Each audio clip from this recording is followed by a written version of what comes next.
పిలాతు ఏమన్నాడంటే యేసుతో మాట్లాడుతూ, ఇదిగో నాకు అధికారం ఉంది, అవసరమైతే నేను నీకు మరణశిక్ష పడకుండా కూడా నేను చేస్తాను అని అంటే, పిలాతుతో అన్నాడు, నీ వల్ల కాదు.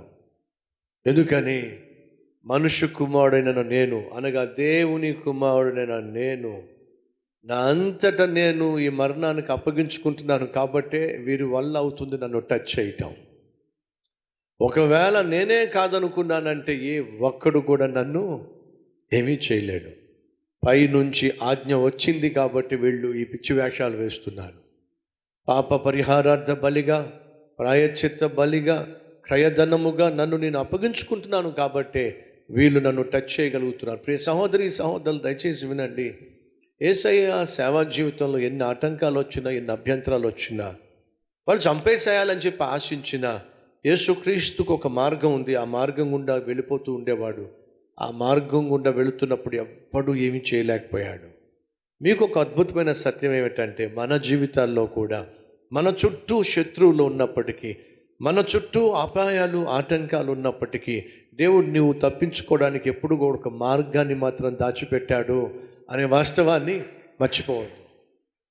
ఉద్యోగం రాదు, నా వల్ల కాదు అని నువ్వు అనుకున్నప్పటికీ ఉద్యోగం వచ్చే మార్గం ఒకటి దేవుడు నీ కోసం దాచిపెట్టాడు.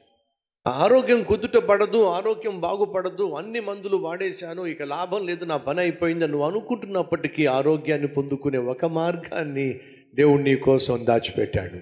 గర్భఫలం నా వల్ల కాదు, ఎన్ని మందులు వాడినా నాకు గర్భఫలం రాలేదు, డాక్టర్లు కూడా చెప్పేశారు, ఇక నో ఛాన్స్ అని చెప్పేశారు అని వాళ్ళు చెప్పేసినా సరే గర్భఫలం పొందుకోవడానికి దేవుడు ఒక మార్గాన్ని నీకోసం దాచిపెట్టాడు. ఈరోజు నీ సమస్య ఏదైనప్పటికీ, అది ఎంత తీవ్రమైనది అయినప్పటికీ, నీకు అనిపిస్తుంది నా పని అయిపోయింది, ఇక నా జీవితంలో నేను తప్పించుకోలేను, నా జీవితంలో దీనిలో నుండి బయటపడలేను, ఈ అప్పుల్లో నుండి బయటపడలేను, ఈ అవమానం నుండి బయటపడలేను, ఈ కష్టాల నుండి బయటపడలేను, ఎందుకంటే నా చుట్టూ కష్టాలు మూగిపోయి ఉన్నాయి, అప్పులోళ్ళు మూగిపోయి ఉన్నాయి, అవమానం మూగిపోయి ఉంది, ఇక నేను బయటపడే ఛాన్స్ లేదు నువ్వు అనుకుంటున్నావు. కానీ ఆ రోజు ఒక్కసారి ఊహించండి, ఆ కొండ వాళ్ళందరూ కలిసి యేసును వెళ్ళగొడుతూ ఎక్కడ తీసుకెళ్లారు? ఒక కొండ చర్య చివరి దాకా తీసుకెళ్ళిపోయారు. చివరి దాకా తీసుకెళ్ళిపోయి అందరూ కలిసి గెంటేస్తే ఏమైపోతాడు యేసయ్య? అమాంతంగా పైనుంచి కింద పడిపోవాలి. వాళ్ళందరూ కలిసి పైకి వెళ్ళినా యేసుక్రీస్తు మాత్రం నడుచుకుంటూ వెళ్ళిపోతే వాళ్ళు ఏమీ చేయలేకపోయారు. అది యేసుక్రీస్తు యొక్క మార్గం. అలాగే నీ జీవితంలో, నా జీవితంలో కూడా ఎవరో ఏదో చేయాలనుకున్నప్పటికీ యేసుక్రీస్తు నువ్వు తప్పించుకోవడానికి ఒక మార్గాన్ని ఆయన ఏర్పాటు చేశాడు. ఆ మార్గం గుండా నువ్వు వెళుతున్నప్పుడు అందరూ చూస్తూ ఉండిపోతారు, కానీ వాళ్ళు నిన్నేమీ చేయలేరు. ఎలా తప్పించుకున్నావు, ఎలా బయటపడ్డావు, ఎలా విజయం సాధించావు, ఎలా ఉద్యోగం సంపాదించావు, ఎలా అప్పులు తీర్చుకోగలిగావు, ఎలా స్థిరపడగలిగావు, ఎలా గర్భఫలం పొందుకోగలిగావు, ఎన్నెన్నో ప్రశ్నలు ఎంతెంతో మంది వేస్తారు. అది దేవుడు నీ కోసం ఏర్పాటు చేసిన ప్రత్యేకమైన మార్గం. ఇది మీ జీవితంలో, మీ మదిలో దాచుకోండి, మీ గుండెల్లో దాచుకోండి. ఏ మార్గము కానరానప్పుడు, బయటపడలేను అని నువ్వు అనుకుంటున్నప్పుడు, ఇది నా వల్ల కాదు అనుకుంటున్నప్పుడు నీకు ఈ మాట జ్ఞాపకం రావాలి. ఏమిటి? నాకు నాకు నాకు నాకు వీలు పడదు, నా వల్ల కాదు, ఇది అసాధ్యం. కానీ నా కోసం దేవుడు ఒక మార్గాన్ని దాచిపెట్టొచ్చాడు. ఆ మార్గం గుండా దేవుడు నన్ను ఏం చేస్తాడు? ఖచ్చితంగా తప్పిస్తాడు. ఆ రోజు యేసుక్రీస్తు కొండ చర్య పైనకు వెళ్ళగొట్టబడి పైనుంచి త్రోసేయడానికి వాళ్ళందరూ తీసుకెళ్ళిపోతే ఆయన తన మార్గమున వచ్చేసాడంతే. ఎవ్వరూ ఏమీ చేయలేకపోయారు. ఆ రోజు యేసుక్రీస్తు భూమి మీద సేవ చేయడానికి వచ్చినప్పుడు, వినయ్యా వినమ్మా, ఆయన కూడా తిరస్కారాన్ని ఎదుర్కోవాల్సి వచ్చింది.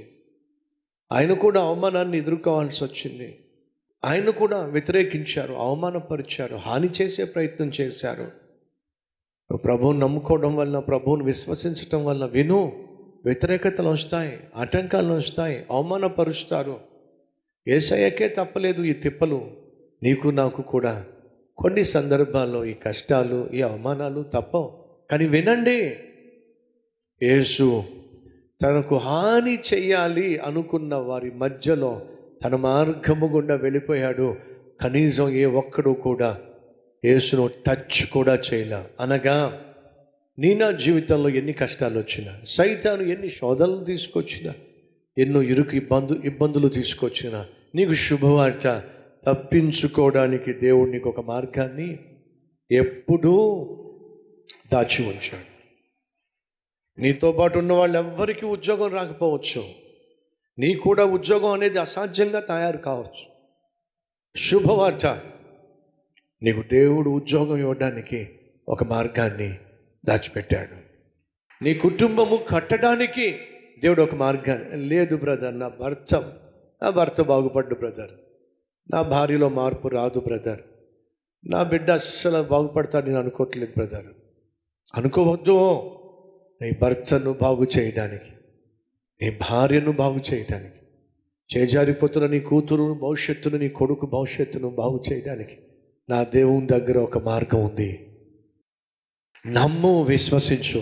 సహోదరి, సహోదరుడా, అన్ని మందులు వాడేశాను బ్రదర్, డాక్టర్లు చేతులు ఎత్తేశారు బ్రదర్, ఇక అంటున్నారు ఎక్కువ కాలం బ్రతకనని చెప్పి. అమ్మా, లోకంలో అందరూ చేతులు ఎత్తేసినా నీకే మార్గం కాని రాకపోయినా, అది గర్భఫలం కోసం కావచ్చు, ఆరోగ్యం కోసం కావచ్చు, ఆర్థిక ఇబ్బందుల్లోంచి బయటపడడం కావచ్చు, ఏ మార్గం నీకు కాని రాకపోయినా శుభవార్త, నిన్ను బయటపడేసేటటువంటి మార్గాన్ని దేవుడు కలిగి ఉన్నాడు.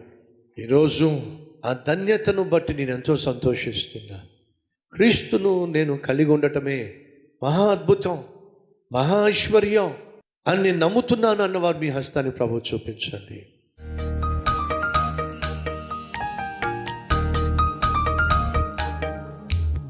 యేసయ్యా, నాతో పాటు నా ఇంటికి కూడా రా అయ్యా. నీ ప్రేమ, నీ సమాధానం, నీ సంతోషం, నీ సఖ్యత నాయన మా ఇంట్లో లేకపోతే, మా చుట్టూ ఉన్నవాళ్లే నాయన నువ్వు మా ఇంట్లో ఉన్నావని గుర్తించకపోతే నా ఆత్మీయత ఏ పాటిది నాయన? ఆ ఇంట్లో ప్రేమ ఉండాలి, ఆ ఇంట్లో సంతోషం ఉండాలి, ఆ ఇంట్లో సమాధానం ఉండాలి, నా ఇంట్లో నీ యొక్క ప్రసన్నత ఉండాలి, నీ ప్రశాంతత ఉండాలి, నీ ఆరోగ్యం ఉండాలి, నీ ఆనందం ఉండాలి, ఆర్థికంగా స్థిరత్వం ఉండాలి. అన్నీ ఇస్తావు నాయన నువ్వు మా ఇంట్లో ఉంటే. అయ్యా, ఈరోజు మాతో పాటు మా ఇంటికి రా నాయన, మా ఇంట్లో అడుగు పెట్టాయ్యా. ఆ కష్టాలు మీకు తెలుసుగా, గతంలో అద్భుతం చేసావుగా, అద్భుతాలు ఎన్నో చేసావుగా, ఈరోజు చేస్తున్నావుగా, రేపు చేస్తావుగా. అందుకు నీకు వందనాలు, స్తుతులు, స్తోత్రాలు చెల్లిస్తాం.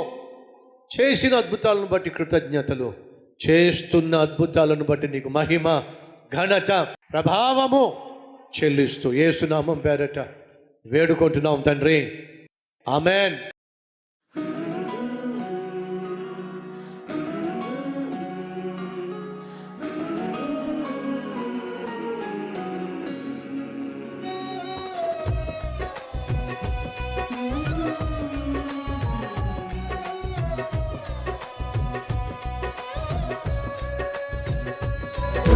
ఫ్రెండ్స్, ఈరోజు అందించినటువంటి క్లుప్త సందేశం మీకు ఆశీర్వాదకరంగా ఉంటే లైక్ చేయండి, 10 మందికి షేర్ చేయండి. అలాగే ఈ సందేశం వల్ల మీరు ఎంతగా దీవించబడ్డారో ఒక కామెంట్ కూడా పెట్టవలసిందిగా కోరుతూ సెలవు తీసుకుంటున్నాను. Have a blessed day.